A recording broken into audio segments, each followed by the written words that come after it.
miarabantsika indray ary tompoko lasy tompoko vavy eto amin'ity fandarana ambarao ity amin'izao alarobia atoandro izao ny vaintsika dia ny nivony tahiry famatsim-bola ny malagasy ho fampiofanana ny mpiasa amin'ny alalan'ny tompona andraikity ny serasera sy ny fifandraisana rakotondra sotsiky miarabanao ny fandarana mankasitraka nanaiky ny fanasana amin'izao fandarana izao. Miarabanao Sinaiza dia miarabantsika rehetra manaraka ny fandarana koa amin'izao fotoana izao. Anomboantsika ny resadresaka rakotondra sotsika ny fampirinana foy an'le hoe tahiry tantanana ty. Ny FMFP na ny Fonds malgache de formation professionnelle dia mamatsy vola ny fampiofanana arak'asa ho an'ny mpiasa eny anivon'ny orinasa.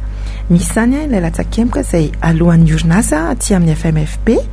Iny fandoavana latsakemboka iny dia manokatra zo ho azy ireo mahazo famatsim-bola aty aminay ahafahany mampiofana ireo mpiasa ao aminy. Mba hafitinareo aloha ny asa nataonareo tamin'ny taona lasa 2024 iny. Ny tahiry famatsim-bola malagasy fampifanana ny mpiasa na ny FMFP dia raha atao ny jery-totika tamin'ny taona 2024 teo foana izahay nanohana ny orinasa tamin'ny alalan'ny famatsim-bola ireo tetikasan'izy ireo. Fantatritsika tsara fa nisy ny fotoana sarotra izay nilalovana noho ny Covid-19 indrindra ho an'ireo orinasa. Nanohana azy ireo ny FMFP tamin'ny alalan'ny famatsim-bola ny tetikasan'izy ireo ampifanana ny mpiasa ao aminy. Ankoatran'izay koa nefa ny FMFP koa dia ho fanohanana anazy ny fampiasan'izy ireo ny latsakemboka izay efainy aty amin'ny FMFP satria moa izay no anisany hoe fisian'ny FMFP zany le hoe misy an'ilay latsakemboka iny izay arotsaky ny orinasa aty amin'ny FMFP entina hanamafisana fahaiza-manao ny mpiasa eny anivon'ny orinasa ao aminy. Dia raha ny tena marina izy iny misy fehim-potoana hoe eo amin'ny 2 taona eo zany zareo ny orinasa manana ahafahany mampiasa ny volana iny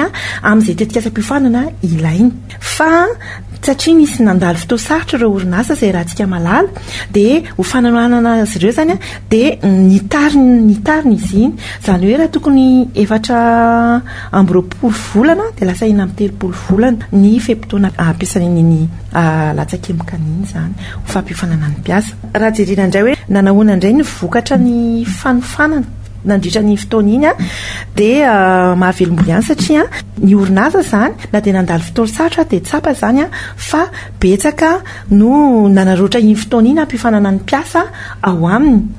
Fotoana anankiray koa iny ho an'ny zareo hoe mafy be le zavatra nanjo azy ny sedrain'le orinasa dia niomanany amin'le fifaninana ny asa aorianan'le ataontsika le crise sanitaire teo le fotoana sarotra iny zany hoe rehefa miverina amin'lony indray ny asa dia niomanana zareo amin'iny dia tsapa fa niakatra ny filan'ny orinasa amin'ny fangatahana famatsim-bola ampiofanana ny mpiasa ao aminy. Tao anatin'izay raha jerentsika izao dia nisy 7 ny tetikasa izay novatsianaina nandritra ny taona iny.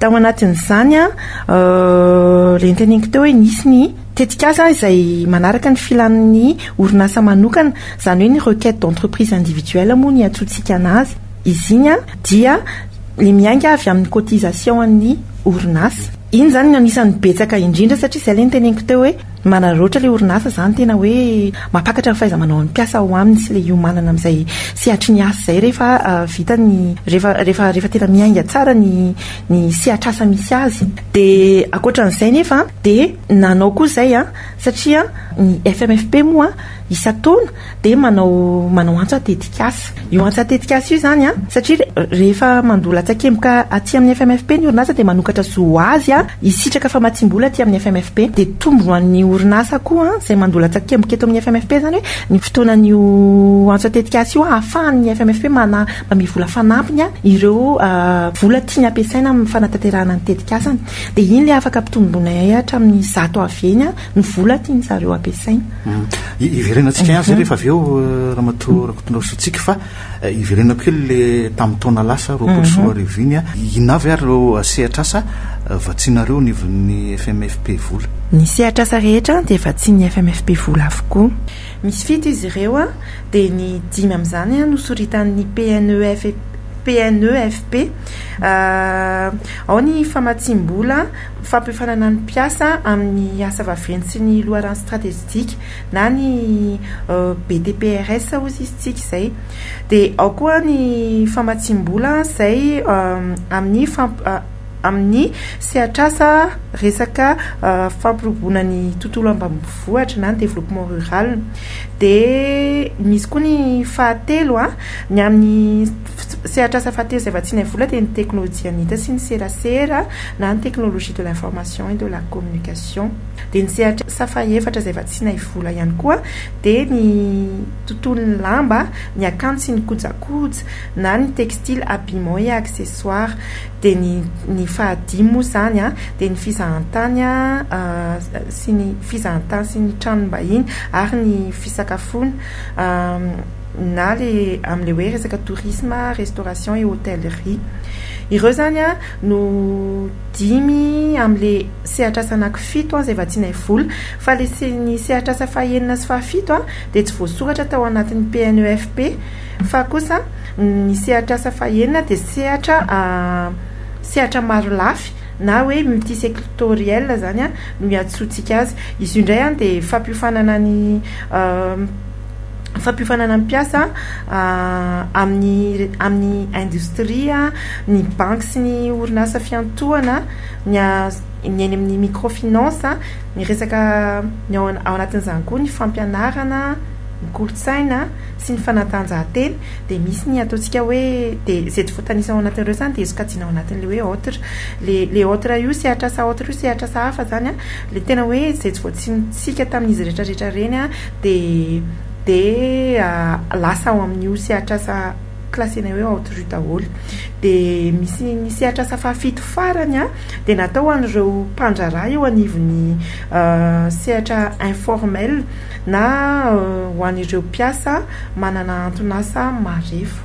Amin'ireo voalazanao rehetrarehetra io ny sehatr'asa iny tena maro tamin'ireo ny any amin'ny fizahantany ve ny any amin'ny fampilena tao anatin'ireo dia ny tena anisan'ny betsaka indrindra zao dia ny any amin'ny ny multisectoriel izay le resantsika teo hoe santé, éducation, culture, services financiers, assurance, transport, concession automobile sy ny industrie dia ny commerce dia le autres. Ireo zany ny tena betsaka indrindra, fa manaraka anazy ny resaka ny any amin'ny resaka ny tontolon'ny textile, habillement, accessoire. Dia raha ny telo voalohany zany resantsika dia anisan'ny tao koa ny resaka ny any amin'ny tontolon'ny technologie de l'information et de la communication.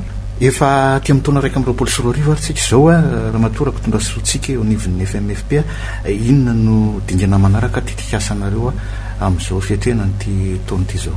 Raha ny marina dia tamin'ny taona 2024 iny izahay akoatra an'le hoe ny orinasa zany le mahazo an'le zo azo famatsim-bola ty aminay amin'ny alalan'ny filany manokana, filany tetik'asa mpiofanana manokana any amin'ny orinasa misy azy. Dia misy an'le hoe isa-taona zay manao antso atetik'asa indray mandeha isa-taona zany dia manao antso atetik'asa izay entina mpivondronanareo orinasa izay manana tetik'asa mpiofanana. Dia izy io anatsarana ny kalitaon'ny asany manao famatsim-bola fanampiny izay ho azy ireo. Dia ny cotisation izay alohan'ny orinasa eto amin'ny FMFP zany ampitomboinay hatramin'ny afizato eny tamin'ny 2 décembre ka hatramin'ny 7 février teo izay dia nanao an'ilay antso atetik'asa io nandritra ny iray volana nandraisana ireo fangatahana famatsim-bolan'ny tetik'asa mpiofanan'ny orinasa. Dia mifepetrany takina tamin'izany dia le hoe mila mivondrana tetik'asa iray ny orinasa roa farafahakeliny dia mila mitovy sehatr'asa koa izy ireo ary mazava ho azy hoe mitovy ny filam-piofanany. Iny ilay antsoina ilay hoe projet inter-entreprise sectoriel na hoe tetik'asa iraisan'ny orinasa mitovy sehatra. Izany hoe ny orinasa samy mandola-tsakemboka eto anivon'ny FMFP dia le hoe mila anankiroa zareo raha kely indrindra dia famatsim-bola iny entina ampifanan'ny mpiasa ao amin'izy ireo. Dia amin'ny fotoana iny zany le hoe afaka ampianay le volany amin'ny alalan'ny famatsim-bola izay avy amin'ireo mpiara-miombonantika eto anivon'ny FMFP. Dia tsy iza fa ny AFD sy ny européenne sy ny Union européenne. Dia le tetik'asa tamin'ity antso tetik'asa ity dia mitetina hatrany amin'ny 1,300,000,000 d'ariary ny vola fanampiny izay na ny fonds additionnel izay nomeny ireo mpiara-miombonantoka zany entina ampitomboana ny fahaiza-manao ny mpiasa eny anivon'ny orinasa. Ono ao anatin'izay hoe orinasa roa mety afaka miara-miofana moa zany izay nanao oana ny fandraisany zareo an'izay satria mety samy manana ny tanjona na ny fomba fiasany sy ny maro hafa reo orinasa roa nefa nareo mamitaka an'izay karazany fepetra ihany amin'ny fahasonany le famatsimbola. Tsy manansaatra amin'ny orinasa mitovy sehatra asa aza ny fanantony ny antony a dia ny olana setran'izy ireny sy ny filana ara-piofanana izay hitany any anivon'ny orinasa dia mety mitovitovy ihany amin'ny ankapobeny. Dia noho izay antony izay aza dia mora kokoa izany a ny fampifondronana an'izy ireny ry zareo a mifanantona amin'ny fanaovana tetikasa ho fampiofanana ny mpiasa ao aminy. Vita le dingana maro samihafa ataonareo zany a efa lasa ny le tetikasa ny aorinan'izay inona indray no manaraka zany ataonareo amin'ireo orinasa ireo zay mety azo an'ilay famatsimbola sy ny maro. Niditra amin'ilay fizivana antsika mahazo atetikasa anazy izay a dia misivana atao mazava ho azy a fa ny sivana voaloha izay hojerena dia hoe namalin'ireo fepetra takiana ve reo tetikasa napetraka ireo orinasa toy ny hoe voalohany aloha hoe feno daholo ve aloha le atota taratasy nalefan'izy ireo a taty amin'ny FMFP manarak'izay a hoe nanaja ny fepetra nangatana ve izy amin'ny isan'ny mpisitraka n'le fiofanana zany ary ny resaka ara-bola moa mazava ho azy satria fa matsimbola le angatahana hoe mifanaraka amin'le tetikasa ka saina ho atao ve a lay budget izay napetraka teo anivon'ny FMFP. Dia rehefa vita le sivana ireo tetikasa rehetrarehetra ireo izay voafantina zany a dia alefanay any amin'ny au niveau ny comité sectoriel paritaire na ny CSP. Ny CSP zany a dia comité anankiray ao anivon'ny FMFP izay a manapaka amin'ny fanomezana ny famatsimbola ho an'ireo tetikasa izay alefa aty aminay. Dia ireo CSP ireo dia tsy iza fa avy amin'ireo solitenan'ny mpampiasa sy ny mpiasa ihany ary ny sehatra asa rehetra dia manana CSP mifanaraka aminazy manokana manana CSP antsiraray izany dia ireo olo ireo zany no mivondrona amin'ny fanomezana an'ilay famatsimbola. Rehefa vita indray ny eo anivon'ny CSP rehefa tapaka indray zany avy eo hoe iza ary nahazo an'ilay famatsimbola dia mandeha indray zany a izay izahay a vao mampilaza an'ireo nangataka famatsimbola rehetra hoe voaray a nahazo famatsimbola ianareo na tsy dia ny FMFP zany a dia niza rehefa nametraka famatsimbola teto anivon'ny FMFP nangataka famatsimbola teto a dia valinay avokoa ianareo a na nahazo ianareo na tsy ho an'ireo nahazo ho areo tsy nahazo hoe nolavina aloha ny famatsimbolany a tamin'ity antso tetikasa ity dia azavainay hoe inona no antony izay nety na tonga n'ilay tetikasa tsy voafantina dia rehefa manao antso tetikasa indray ny FMFP afaka manaraka dia mbola afaka mametraka ny tetikasa iny izy ary afaka avaoziny manatsara n'ilay tetikasa izy zany manamboatra n'ilay izy satria efa hitany hoe taiza ho aiza tsy nety tamin'ilay izy dia afaka iny tetikasa iny ihany no entiny miverina aty amin'ny FMFP fa amboariny araka n'ilay toromarika nomena anazy tamin'ilay izy nampilazana hoe tsy voaray an'ilay fangatahana famatsimbola. Ireo voafatina dia fandefasanay ny fifanarahana zany hoe misy fifanarahana atao zany eo amin'ny FMFP sy ireo orinasa nahazo famatsimbola teto aminay dia iny fifanarahana iny alefanay ihany ho siniavin'izy ireo mazava ho azy iny manamarika hoe samy vonona ny andaniny sy ankilany amin'ny fanatanterahana ilay tetikasa. Raha ohatra ka alefanay ihany le fifanarahana ka tsy mamerina n'ilay izy ao anatin'ny 30 andro ka tsy mamery retour tsy mamaly ilay orinasa zany dia lasa foana ho azy lay izy. Ono amin'ny akapobeany manao onona ny mety hoe fiaraha-miasanareo na nareo ve afaka mampiofana an'ireny hoe sehatrasa madinika salatsala ny tiako resana mety hoe mpanjaitra izy dia olona roa 4 na mpandrafitra mety olona vitsivitsy no anatiny na mpanao asa tanana dia iny le anatina secteur équité amin'izay fotoan'izay indray dia ireo vondrona na fikambanana ireny matetika misana sy akaiky an'izy ireny zany afaka mitondra tsara an'ilay tetikasa eto anivon'ny FMFP ampiofanana an'izy ireny dia mazava ho azy misy mihitsy ny famatsimbola natokana ho azy ireny dia ny sehatra asa rehetra dia tafiditra ao avokoa. Ary ny informel ny tsy manao ara-piana ie mamatsy volany secteur sehatrasa informel zay secteur informel zay a rehefa manao ny antso atetikasa ny FMFP a dia misy karazany roa ny famatsim-bola omeny. Famatsim-bola voaloha dia le natao hoan'ny orinasa zay entina ampifanana ny mpiasa eny anivon'ny orinasa misy azy, fa ny famatsim-bola faharoa kosa dia ho an'ireo vondrona na fikambanana na ONG reny manana tetikasa-piofanana entina piofanana ny mpiasa eo anivon'ny tsy ara-dalàna na ny informel. Dia amin'izay fotoana izay izy mamaly ny antso tetikasa amin'ilay hoe projet de type équité na ny tetikasa mampitovy tatana.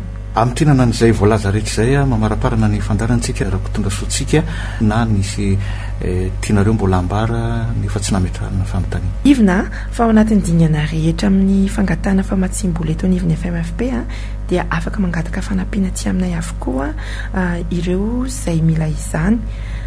Dia manasa anareo izay miantso anay amin'ny 34 41 592 77 na koa 34 41 590 28 na 34 41 593 39. Mila ihany nefa tsaratsara kokoa ianareo mangataka rendez-vous amin'ireo laharan'ireo fa misy ekipa manokana ny ekipan'ny département ny formation et insertion zay afaka mandray anareo tsara amin'ny fanampiana zay ilainareo. Azonareo atao koa nefa ny manoratra aty aminay amin'ny mailaka projet de formation @fmfp.mg projet de formation @fmfp.mg projet avec S des minuscules daholo. Na koa nareo afaka manatona mifatana aty amin'ny birao anay aty Akorondrano atao anatin'ny Materotto misy azy. Raha ohatra indray ka te alala amin'ny ankapobeny momba ny FMFP nareo na koa hoe misy mitady ireo taratasy ilaina amin'ny fankatahana famatsim-bola aty aminay dia afaka hitanareo avokoa izany ao amin'ny tranokalan'ny FMFP www.fmfp.mg. manana Facebook koa ny FMFP formatage de formation professionnelle zay afaka antaninareo ireo fanontaniana zay magnitika anareo akasitrahana ny tompona ndraikity ny serasera sy ny fifandraisana ny FMFP raha tonga sotsika ny vahiny teto amin'ny fandarana sotra tompo mankasitraka anareo nandray anay mametraka ny mandrapiresaka ho amin'ny fotoanantsika manaraka indray ny fandarana ambarao veloma tompoko.